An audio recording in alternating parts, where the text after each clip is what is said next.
Good afternoon, folks here on the East Coast. This is Anthony Mento at Life Brokerage. Good morning to our friends on Central Mountain Pacific Time. Thank you for joining us for a brief webinar on selling the big case mid-COVID.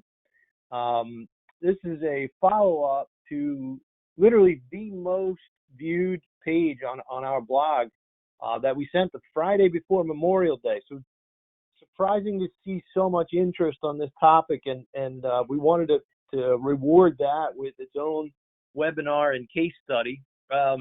In full transparency, this idea was hatched by our agency back in 2016 after the Trump administration won the 2016 election and vowed to repeal the federal state tax.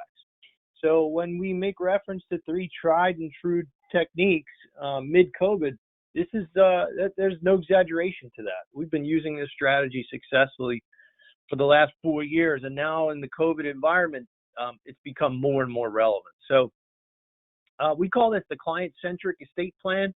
We'll dive in and dig into each component here. In the essence of time, we have a large gathering on the phone today. If you can type your questions, and it's prior to 12:30, I promise to answer every question before that 12:30 slot. And if we miss any answers on this live presentation, we'll reach out to you and provide a one-to-one offering. So let's get trumped, right? We're gonna take care of me. So the modern day estate plan is no longer death benefit centric, right? It is now, what does this plan do for me? And I'm a Gen Wire. I like to know the answer before I get into the problem. So I'm going to just pose this to you right now.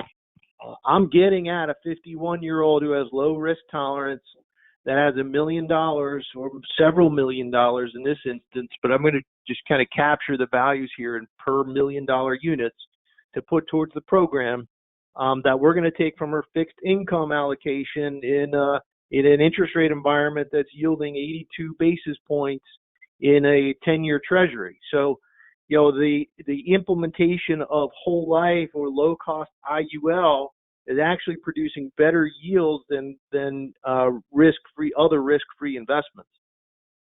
Accompanying that's going to come with $2.5 million of death benefit, which is going to grow to about $4 million at life expectancy. We're going to use a 9-pay premium strategy of $122,000. We're going to add a chronic care rider, and that $1 million is going to go into a premium deposit account, hot off the press, highly rated carrier paying 2.5%, which is really interesting given the long-term AFR rate of 1.15. Now, I chose the 9-pay premium strategy here because I can incorporate the midterm AFR strategy at an even lower rate and unwind this thing even sooner if we so we desire. So let me get into the mechanics. So now you know the answer to the test. We're going to figure out how we arrived at this answer. All right, this is a really nice case. $122,000 premium on a 9-pay is a great case. So very quickly, definition of client-centric. This is a specific approach to doing business that focuses on the consumer, right? We typically always focus on the beneficiary. In today's world, everyone's kind of looking out for themselves, and if they meet their liquidity and cash flow goals, then they'll create legacy, then they'll worry about beneficiaries, but for the time being, every man for themselves. So why not incorporate strategies that kind of get to both, right? And in today's world of uncertainty, boy, we have a lot to think about and a lot to plan for. This is not a political presentation, but let's just say that I'm rooting for the President of the United States. But I would say that the things that are going on in today's world are certainly volatile, like we've never seen before. In 2017, the tax gorilla left the room, but he vowed to come back bigger and stronger. And I really don't want to mess with that gorilla after this $3.5 trillion stimulus just got passed. So people were on the sidelines through 2025 with a $22 million exemption, but now we're looking forward and we're saying, okay, if nothing changes, that exemption is going down to $6 million. The Dems are leading the polls. The Dems vowed to, let's just say, modify the estate tax exemption. We've surpassed the $25 trillion number in national debt. So, the writing is on the wall. We've got warning signs, like bells are ringing loud and clear in big red lights that tax rates are going up. You combine that with uncertainty, the extraordinarily or historically low interest rate environment, and today's estate plan in COVID, provides very little access to your tax advisor, your wealth manager, your insurance agent in a one meeting setting. There's the incorporation of Zooms, and the face-to-face meetings just aren't happening, right? So the high-end, sophisticated stuff is just not getting done. But there are strategies that are extremely effective for a certain type of client that we are seeing quite a bit of activity on, right? And there's been a paradigm shift.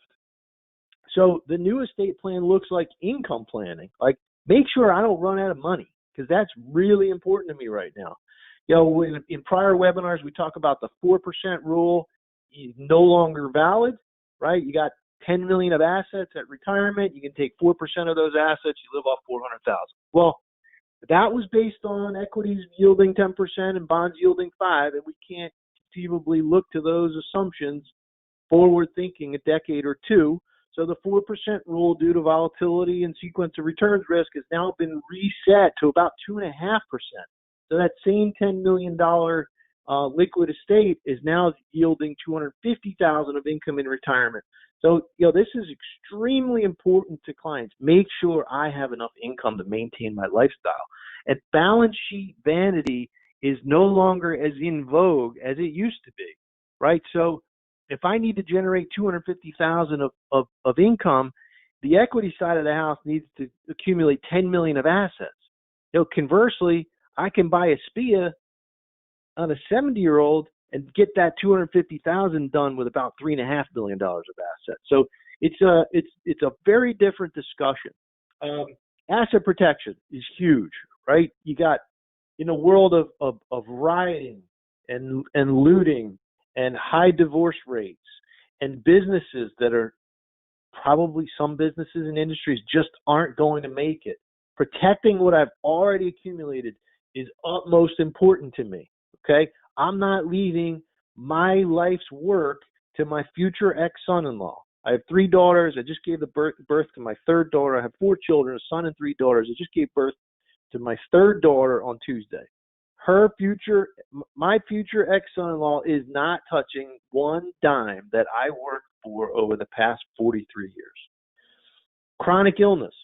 Okay, this is probably the sore subject in our industry. What is happening in nursing homes today? This virus has literally crippled nursing homes. If you have the choice to fund for liquidity in the event you can't complete 2 of 6 activities of daily living, to stay in your home and bring a caregiver or family member in to provide the necessary tools for my survival, I take that option over a nursing home any day of the week. An application pending on my 68-year-old mom, life with long-term care rider. I love it. Puts her mind at ease. My brother and I split the premium. Gives us peace of mind.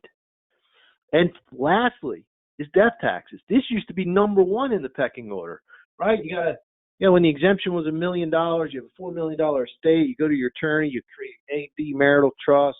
You set up an ILIT and you buy a second and die policy, and your estate planning was done. It was beneficiary centric.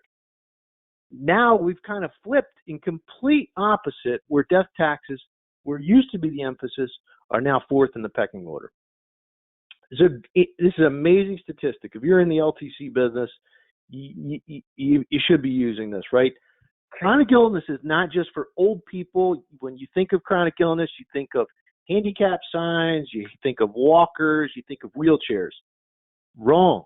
96% of chronic illnesses are invisible to the naked eye. You know these people, you interact with these people, you may have personal relationships with these people. You cannot see their disabilities. Popular causes for chronic illness in the modern day: MS, early diagnosis; chronic fatigue, invisible to the naked eye, early stages; Parkinson's, early stages; midlife diagnosis, somewhere in the 50s, 60s; chronic fatigue; cancer survivors, there are 9 million of them. Many have after effects from treatment, invisible to the naked eye; COPD, chronic bronchitis; refractory asthma, a lot of respiratory issues going on. And the most common diagnosis is females in their 40s. We don't know what COVID is going to bring, right? This is a respiratory illness. We don't know what the lingering long-term effects of COVID are going to be. Chronic illness is a hot topic today that almost has to be spoken about within the estate planning discussions. Death taxes. Remember, fourth in the pecking order. The permanent federal state tax exemption was never permanent in the first place. So if you think you're planning around the current exemption level, you should think twice, because there have been significant changes in the tax law from 1960 through the present. And I would tell you that since 2001, which is less than 20 years, there's already been 12 exemption changes. 12 of them came in the last 16 years. So 7 of them were material and 5 were inflation based. And where do we go from here? More uncertainty. If Joe Biden is elected president, you could almost bet that the estate tax will be a political football in his first 6 months of office. What we've learned and how to position life insurance in this client-centric environment. So A, don't try to scare into a buy, right? And we see so many clever terms. Don't gamble today's insurability for tomorrow's legislative deal, right? That just eeks of insurance salesmen. It all comes back in 2025. The state tax has been here for 99 of the last 100. If the Dems take over in 2020, Bernie Sanders' proposal is calling for 2.5. It's a consultative game, right? Find out what's important. Client-centric. It's not a scare tax. It's no longer a way to pay death taxes when you purchase in cash value life insurance. It's a tool. So just check out this demographic, and I'm going to update this with the new census data that's about to be released. But in 2014, there were 318 million people in the U.S., and only 1%, right? There was only 3 million of them that had a net worth of over 8 million and annual income of 450,000. Now, you incorporate the $22 million exemption, and that $7.9 million net worth isn't all that relevant, right? It's tough to sell death benefit protection to the 1%ers because, quite frankly, they don't have to make a decision until 2026, and they're really nowhere close to the $22 million exemption. But if you start looking to sell to the 5%ers, there's almost 16 million of them. They have a net worth of $2 million with annual income of over 200,000. And they're also, by the way, they become 1%ers if they personally own their life insurance and didn't do any planning. So we want trust-owned life insurance or LLC-owned life insurance. We don't want personal life insurance includable in the gross estate. And if they're under age 62, they will grow to be 1%ers by life expectancy and a 7% growth rate and move into that $8 million net worth number. So it's a much bigger demographic that you're speaking to in the products that we're about to share with you. So what do we sell? We sell certainty. In a world of volatility, we sell certainty. Clients love guarantees. And I don't care what form of guarantee you want to implement. It could be a floor on an IUL. It could be a guarantee cash value in a whole life. It doesn't matter. But the products we sell provide certainty. And we sell love. You have to care about your family to want to purchase products that we offer. If you don't care about your family and you don't have anyone to love or feel in love with anyone, then you simply won't purchase it. So if you're selling certainty and you're selling love, then show me how it works for me. It's all about me in today's world. So here's the sales idea and the case study that we touted in our webinar email offerings and why you registered for the program. So Lisa G, 51-year-old, Florida resident, best class. She's divorced. She's got 2 unmarried children, 2 annual exclusions. She got a bunch of sitting on a pile of cash, right? As are a lot of U.S. citizens in these volatile markets. And when I say highly liquid, I would include equity portfolio, bond portfolio, cash, securities, money market, cash value, life insurance. I mean liquid. Like you can get access to those values in 5 business days or less. She's by definition a 1%er. She loves the diversification of assets into cash value, life insurance, her treasuries, her savings accounts. They're providing minimal growth, and she sees the benefit of whole life. She likes whole life. She was pitched by a Mass Mutual agent. She loves the product. Very cool. Tax deferral. All the bells and whistles that you talk about every single day of the week. That the tax preferred treatment of life insurance. However, she's not ready to give away the farm because she's worried she may run out of money. And a quote-unquote gift sounds too permanent. I don't want to make it forever. I want this to be flexible. But I also want the life insurance outside my taxable state and not inside. So she kind of wants to have her cake and eat it too. And oh, by the way, this nursing home thing, whoa, this is really scary. So I don't want to be a burden to my kids, and B, the nursing home thing scares me. So make sure I don't run out of money and make sure I don't end up in a nursing home. So what do? We could make a loan to Lisa's trust. A loan is not forever. And within that trust, you can dictate certain language where you gain a very high level of asset protection to protect against the rioters, the looters, the future ex-husbands, the pool boy, whomever you're looking out for, right? Failing businesses. So I've accomplished 2 things that Lisa was very, very high on her importance list. A was, don't make it permanent. If I want it back, I want it back. And B, whatever I create in this trust needs to be asset protected.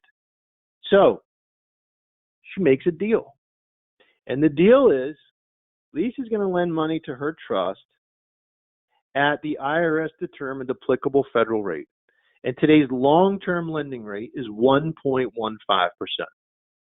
I have not seen 1.15% since I've been in the business in 1999 when I entered that of college.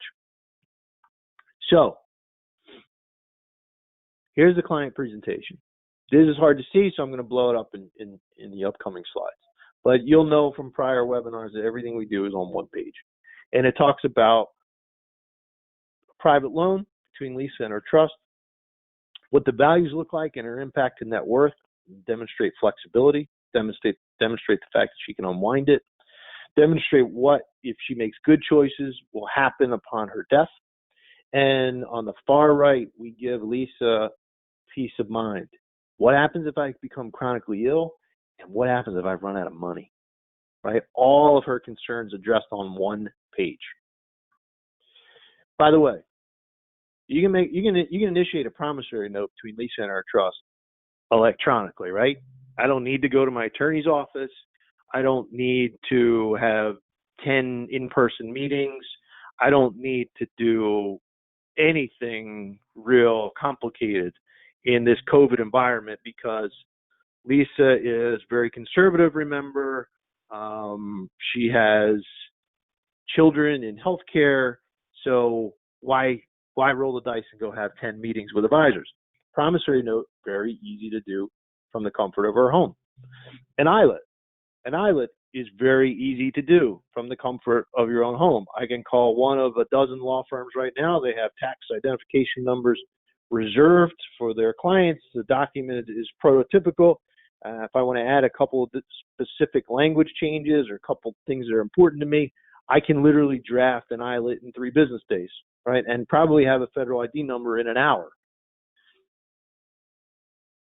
Thirdly, involves a life insurance policy, which I'll get into. And we've also been utilizing companies who are waiving exams and using electronic APS services, and can also do from the comfort of your own home. So none of this stuff, this high, quote unquote, high-end planning stuff, requires any interaction with advisors. So let me keep going. Private loan, $1 million at 1.15% AFR rate. Family gets the $1 million back at lease's death. The annual gift is $11,500. That's less than 1 annual exclusion.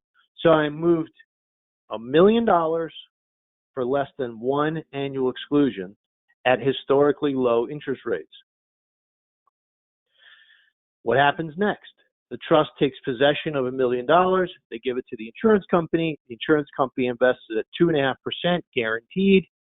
And year by year in column 6, they will drop $122,000 into a 9-pay guaranteed whole life. Now, this is not a reduced paid up in year 10. This is not an offset in year 10. This is a true 9-pay custom whole life.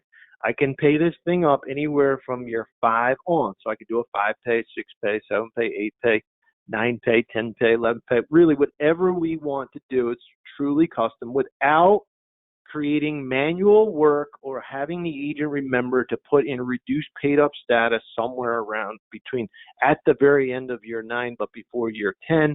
And that will also trigger a big reduction in face amount. So this particular product works out really well with combining the premium deposit account and the custom 9-pay whole life contract. So, okay, I bought life insurance. I made a loan. What do I get for it? This is an interesting way to look at this strategy. So if you're talking to clients, your guaranteed impact to net worth in year 1 is $56,000. So guaranteed between the surrender value of the contract, the guaranteed surrender value of the contract, and the remainder balance of the premium deposit account. If I wanted to unwind this thing in the first year, I'm out $56,000.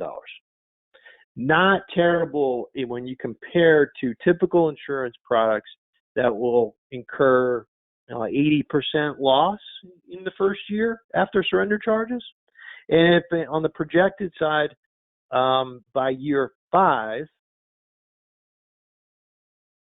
my cash value equals the $1 million that I dropped into the program.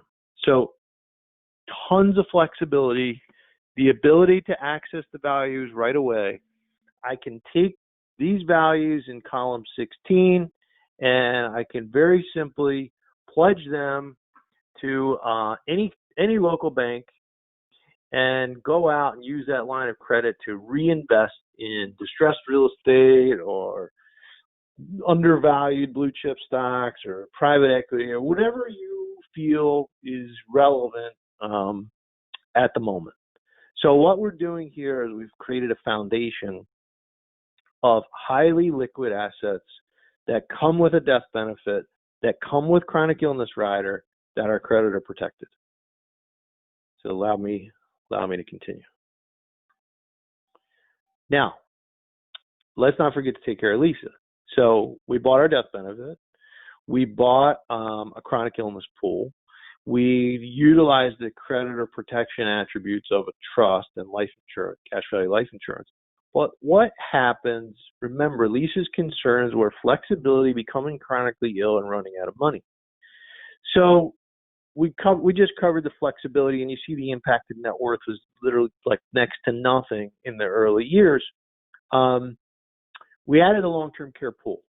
And a long-term care pool is $1 million, which is a dollar for dollar access off of the face amount over 50 months. So if Lisa needs to help completing 2 of 6 activities of daily living, she has access to up to $1 million of pool money, right? objective number one. Objective number two was make sure I don't run out of money. So remember, like, some say Lisa is difficult to get along with, but I'm pretty sure she can come to terms and make a deal with herself at some point. Because remember, the loan is between her and her trust. So, and the loan rate was at 1.15, and the trust is loaded with cash. So, okay, am I up for a renegotiation? So let's take path number two. Path number one, everything went as planned. The wealth was transferred to the family. Lisa lived a long, healthy life. Path number two is casinos in Vegas just reopened. Lisa is a party animal. She remarried a guy that's just got some bad attributes and habits. She's mismanaged her money, and she goes to the trustees. She says, I'm 70. I had a bad run, and I need $10,000 a month after tax, or I'm in trouble. Typically, you make a permanent gift, and there is no further discussion about how to gain access to the money you transferred through gifts. However, because this is a loan, and it's an intrafamily loan at 1.15%, well, the option to renegotiate is on the table. And Lisa says, okay, instead of that 1.15%, I want to renegotiate at 11.33%. Now, don't think Lisa was, had this number that's kind of engraved in the top of her head. I'm going to just kind of back into where this came from. The policy can sustain withdrawals of $128,000 from age 70 to 89. Okay, which gives Lisa cumulatively, this is through 89, cumulatively $2.5 million of tax-free income back from the trust, which meets her $10,000 a month goal from age 70 to 89. So what does this mean? What this means is that based on the $1 million that the trust owes Lisa, the trust can at any time repay Lisa. Could pay her interest only, could pay principal and interest. We can do really whatever we want. And in this instance, the first thing we did was we wanted to do an income solve to substantiate what can the policy afford to distribute from age 70 to 89. And the answer was $128,000. So if 128 is your payment, right, old school HP 12C calculator, 1 million is your present value. I got 20 years to provide for. That's your N. What is the interest rate? And the calculator says it's 11.33. So we changed the promissory note. It's no longer 1.15. It's 11.33. Interest and principal are going to start being distributed from age 70. The balance due is going to be 0 by the age of 89. Did I meet all of Lisa's objectives? Absolutely. There's nothing complicated about this. I was in total control of the loan rates. I never made an irrevocable gift. I had a chronic illness pool the whole time. I'm able to provide liquidity in the event that Lisa makes bad decisions. And in the end, one of these things are going to happen. One of these things are guaranteed to happen. Remember, certainty. Lisa's either going to end up with $2.5 million of retirement income, $1 million of chronic illness pool, or $3.5 million of protected wealth is going to go to her beneficiaries. Asset protected wealth by her life expectancy. In summary, everything we just discussed, none of which involve any face-to-face meetings, any examiners coming to the house, any trips to the law firm, any trips to the wealth manager's office. This is a client-centric plan. It's a consultative game. It is not a spreadsheet. There is nothing permanent about the permanent federal estate tax. Nothing is forever when using private financing to create optimal flexibility in the estate plan to change with the times. This is nothing more than a collateral assignment, private split dollar, or a private financing deal with a twist, with renegotiation. And you can utilize this same concept with income producing assets. You don't have to lend cash. You can, quote unquote, sell your assets, aka real estate, equities, closely held business, and utilize the same arbitrage through the use of an installment sale. So this is a wonderful technique. It yields amazing results for not just the client, but for the advisor.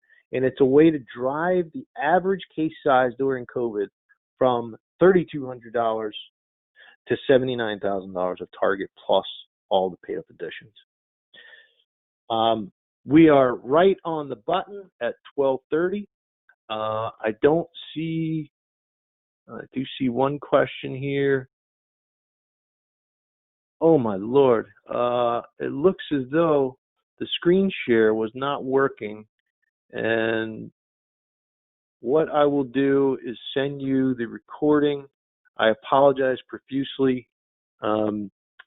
We will make sure you get the recording in the next hour with full access to the slides. And please accept my apologies. This was a extremely valuable presentation that we invested a lot of time in, and I'm so disappointed that the screen sharing feature did not turn on in time. So within the next 45 minutes, you will receive a full copy of the recorded presentation along with all slides. So thank you for your time and your attention. Please accept our apologies, and you will get a recording in the next 35 minutes. Thank you so much. Be well and stay safe.